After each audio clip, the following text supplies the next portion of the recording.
নমস্কার বন্ধুরা, আমার ইউটিউব চ্যানেলে তোমাদের সবাইকে সুস্বাগতম। আজকের এই ভিডিওটি করছি 2019 উচ্চ মাধ্যমিক সংস্কৃত কোশ্চেন কীরকম হবে তার উপরে। তো চলো শুরু করা যাক ভিডিওটি। প্রথমেই রিটেন পার্টে থাকছে গদ্যাংশ। দুটি গদ্যাংশের মধ্যে দুটো প্রশ্ন আসবে, যে কোনো একটি প্রশ্ন তোমাদের লিখতে হবে। তো প্রথম গদ্যাংশটি হলো আর্যাবর্ত বর্ণনম। এখান থেকে কী কী প্রশ্ন হতে পারে দেখে নাও। আর্যাবর্ত বর্ণনম গল্পে আর্যাবর্ত ও স্বর্গের যে তুলনা করা হয়েছে তা আলোচনা করো। অথবা কথম চাষৌ স্বর্গান্য বিশিষ্যতে, বাক্যাংশতে আর্যাবর্তকে স্বর্গের চেয়ে বড় বলা হয়েছে তা আলোচনা করো। পরের প্রশ্ন, সমস্ত ব্যাধি ব্যতিকারা পুরুষায়ু জীবিন্যঃ, পুরুষ প্রমাণ পর্যন্ত প্রজাদের জীবিত থাকার কারণ কি? অথবা আর্যাবর্তের মানুষদের দীর্ঘজীবন লাভের কারণ কি? পরের প্রশ্ন হলো ভগীরথ ভূপাল কীর্তি পতাকায়া, ভগীরথ ভূপাল ও পূর্ণসলিল গঙ্গার পৌরাণিক কাহিনী লেখো। পরের প্রশ্নটি হলো আর্যাবর্ত বর্ণনম গল্পের নামকরণের সার্থকতা বিচার করো। এখান থেকে এই প্রশ্নগুলি হতে পারে। পরের গদ্যাংশটি হলো বনগতা গুহা। এখান থেকে কি কি প্রশ্ন হতে পারে দেখে নাও। বনগতা গুহা গল্পে অলিপর্বা ও তার ভাইয়ের জীবনযাত্রা কেমন ছিল? অথবা অলিপর্বা ও কশ্যপের অর্থনৈতিক অবস্থা বর্ণনা করো। দ্বিতীয় প্রশ্নটি হলো অলিপর্বার চারিত্রিক বৈশিষ্ট্য আলোচনা করো। পরের প্রশ্নটি হলো ইতি বিচিন্তিয়া সহ তত্রাবতিষ্ঠৎ, সহ বলতে কাকে বোঝানো হয়েছে, সে কি চিন্তা করছিল, সে কোথায় বসেছিল, বসে বসে সে কি দেখল।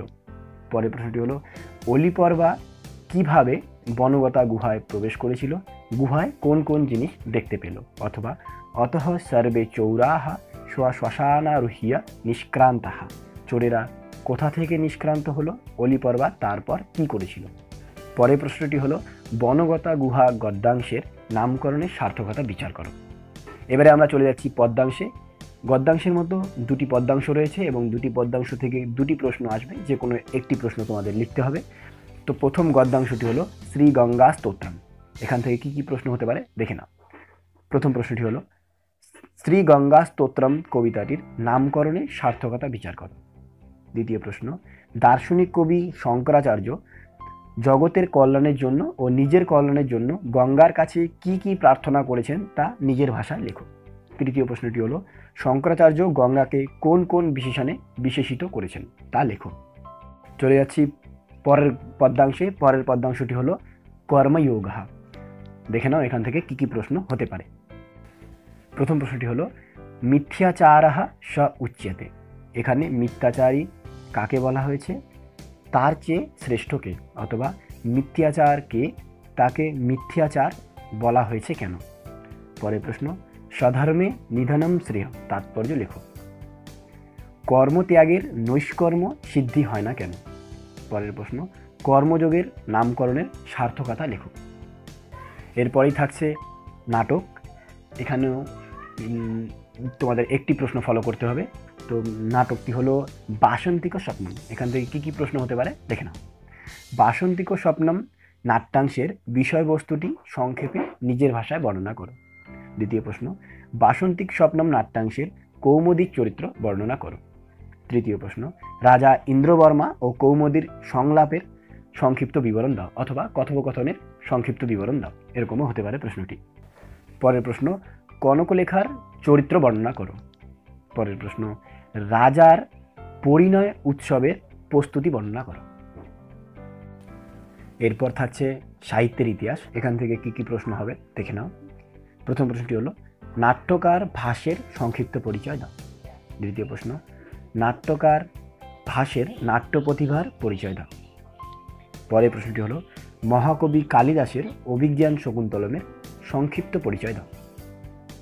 পরের প্রশ্ন সংস্কৃত সাহিত্যে জয়দেবের অবদান লেখো।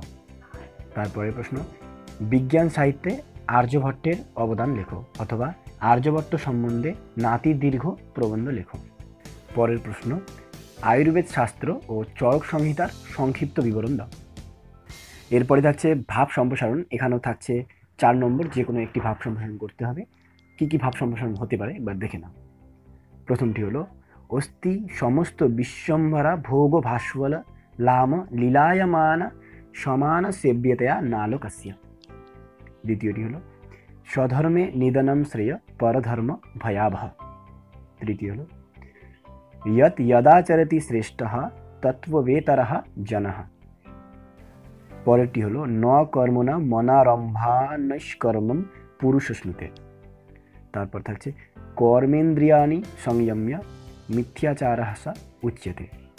परेरटी हलो भीष्म जननी हे मुनिवर कन्ये पतित निवारिणी त्रिभुवन धन्वी।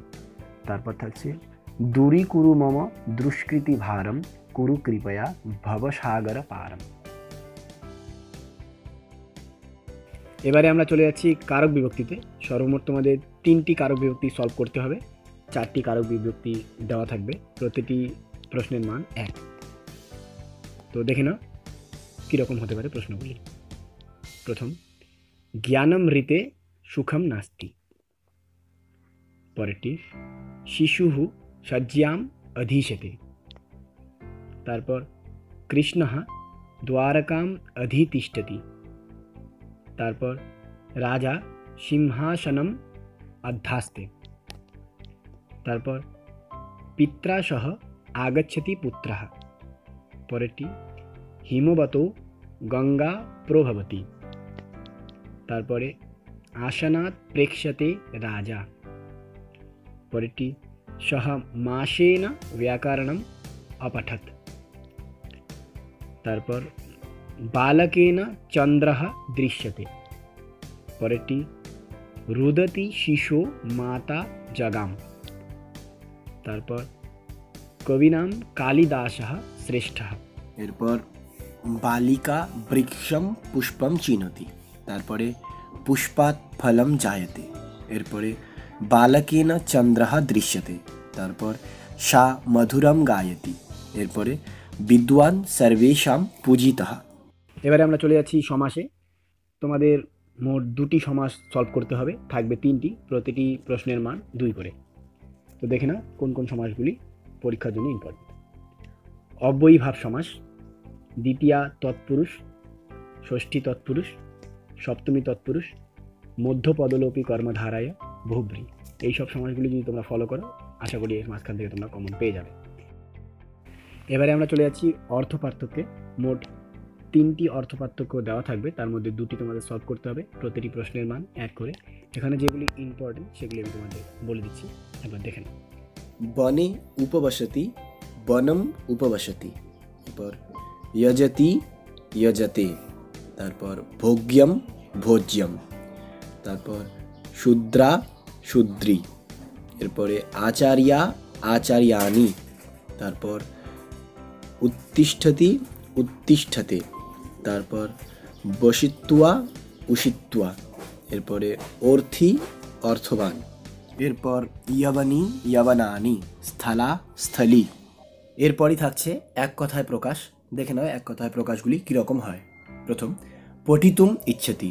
দ্বিতীয়টি, জ্ঞাতুম ইচ্ছতি। তৃতীয়টি, শ্রোতুম ইচ্ছতি। তারপর আপ্তুম ইচ্ছতি। তারপরে পাতুম ইচ্ছতি। তারপর পুনঃ পুনঃ পঠতি। তারপরে পুনঃ পুনঃ জ্বলতি। দ্রষ্টুম ইচ্ছতি সীতা জায়া यस्य सः शब्दं करोति शिवस्य उपासकः सभायां साधुः इन्द्रस्य पत्नी भृशं रोदिति पुत्रम इव आचरति। প্রশ্নপত্রের ক্রম অনুযায়ী এরপরই থাকছে পরিনিষ্ঠিত রূপ বা প্রকৃতি প্রত্যয়।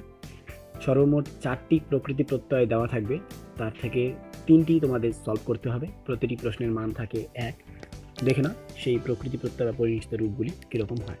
প্রথমটি সর্বযোগ নিশ, দ্বিতীয়টি দীর্ঘযোগ ইয়সুন, তারপর থাকছে ব্রুপূর্বক সংযোগ উ, তারপর বিদ্যুৎ যোগ মতু, তারপর শিভযোগ অন, তারপর মধুর যোগ ইমনিচ, তারপর লক্ষ্মী যোগ মতু, তারপর সহযোগ তুমুন। এরপর থাকছে বহুযোগ ইয়সুন, তারপর থাকছে বদযোগ তোয়া, তারপর রাজন যোগ নিপ, তারপর গুরু যোগ ইষ্ঠন। এগুলি তোমরা সলভ করো, অবশ্যই কমন পেয়ে যাবে। ভাষাতত্ত্বে মোট 2টি প্রশ্ন থাকে, তার মধ্যে যে কোনো একটি প্রশ্ন সলভ করতে হয়। এখানে মান থাকে 5। তো আমি এখানে 3টি প্রশ্ন দিলাম, তার মাঝখান থেকে যে কোনো একটি প্রশ্ন তোমরা নিশ্চয়ই কমন পাবে।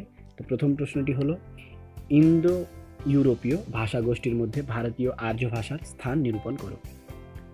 দ্বিতীয় প্রশ্নটি হলো, ভাষাতত্ত্বের ইতিহাসে সংস্কৃত ভাষার গুরুত্ব লেখো। তৃতীয় প্রশ্নটি হলো, নব্য ভারতীয় আর্য ভাষার বৈশিষ্ট্য উল্লেখ করো। আশা করি এই 3টির মাঝখান থেকে তোমরা একটি প্রশ্ন অবশ্যই পেয়ে যাবে। এরপরই থাকছে বঙ্গানুবাদ।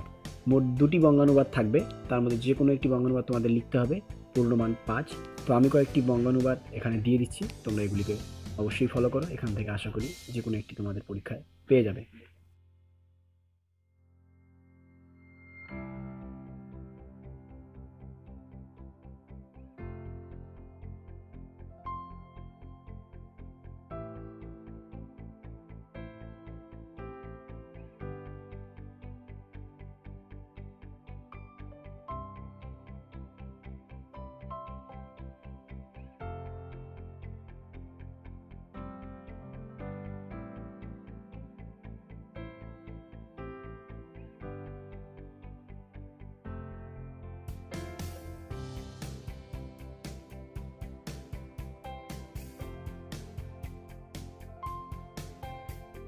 এরপরই থাকছে রচনা। রচনাগুলি তোমাদের সংস্কৃত ভাষায় লিখতে হবে। সর্বমোট 3টি রচনা দেওয়া থাকবে, তার মধ্যে যে কোনো একটি রচনা তোমাদের লিখতে হবে। এখানে পূর্ণমান হচ্ছে 5। তো আমি কয়েকটি রচনা তোমাদের দিয়ে দিচ্ছি, আশা করছি এগুলির মাঝখান থেকে তোমাদের কমন তোমরা পেয়ে যাবে। প্রথম রচনাটি হলো বিদ্যারত্নম মহাধনম। দ্বিতীয়টি আছে अस्माकं বিদ্যালয়ः, নিজের নিজের বিদ্যালয় সম্বন্ধে আমরা সবাই জানি।